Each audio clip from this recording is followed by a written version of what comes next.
BNP chairperson Begum Khaleda জিয়ার শারীরিক অবস্থার সর্বশেষ অবস্থা জানতে রাজধানী এভারকেয়ার হাসপাতাল থেকে সংলগ্ন স্থান থেকে যুক্ত হচ্ছেন সহকর্মী সাব্বির রোজ।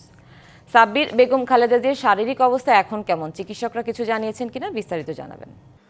ধন্যবাদ সুনন্দা। আমি রাজধানী বসুন্ধরার এভারকেয়ার হাসপাতালে আছি। আপনি জানেন বিএনপি চেয়ারপারসন বেগম খালেদা জিয়াকে গেল রোববার জটিলতার কারণে, শ্বাসকষ্ট এবং হৃদযন্ত্রের জটিলতার কারণে তাকে এভারকেয়ার হাসপাতালে ভর্তি করা হয় এবং আপনি জানেন মেডিকেল বোর্ডের তত্ত্বাবধানে আসার পর থেকেই অ্যান্টিবায়োটিক সহ কিছু ওষুধপত্র দেওয়ার পরপরই তাকে পর্যবেক্ষণে নেওয়া হয় এবং এই পর্যবেক্ষণটা আসলে চিকিৎসকদের যে বোর্ড রয়েছেন সেই চিকিৎসকরা বেগম জিয়াকে পর্যবেক্ষণে রেখেছেন এবং আমরা যেটি জানতে পেরেছি হাসপাতাল সূত্রে, ক্রমেই তার অবস্থার উন্নতি হচ্ছে। আপনি জানেন দীর্ঘদিন ধরে ৮০ বছর বয়সী এই আপোসের নেত্রী নানা ধরনের জটিলতা নিয়ে ভুগছেন।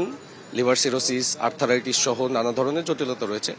সেই আপনি জানেন গত জানুয়ারিতে তিনি লন্ডন ক্লিনিকেও চিকিৎসা নিতে যান এবং সেখানে প্রায় ১১৭ দিন চিকিৎসা শেষে দেশে আসেন এবং তারপর থেকেই কিছু ধরনের জটিলতা লক্ষ্য করা যাচ্ছে এবং মাঝে মধ্যেই রুটিন চেক আপের অংশ হিসেবে তাকে হাসপাতালে নেওয়ার যে বিষয়টি আছে সেটিরই একটি অংশ হিসেবে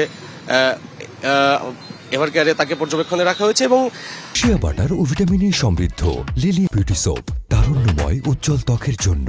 রিমার্ক, আমরা যেটি জানতে পেরেছি যে বরাবরের মতোই বিএনপির ভারপ্রাপ্ত চেয়ারম্যান তারেক রহমান এবং তার স্ত্রী সহ পরিবারের সদস্যগণ তার খোঁজ খবর রাখছেন এবং চিকিৎসকদের সাথে ওতপ্রোতভাবে পরামর্শ বিনিময় করছেন এবং এইখানে আছেন তার ছোট ছেলে আরাফাত রহমান কোকোর স্ত্রী সৈয়দা শামলা রহমান।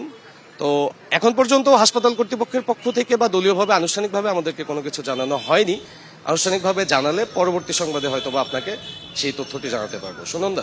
সাব্বির, ধন্যবাদ আপনাকে।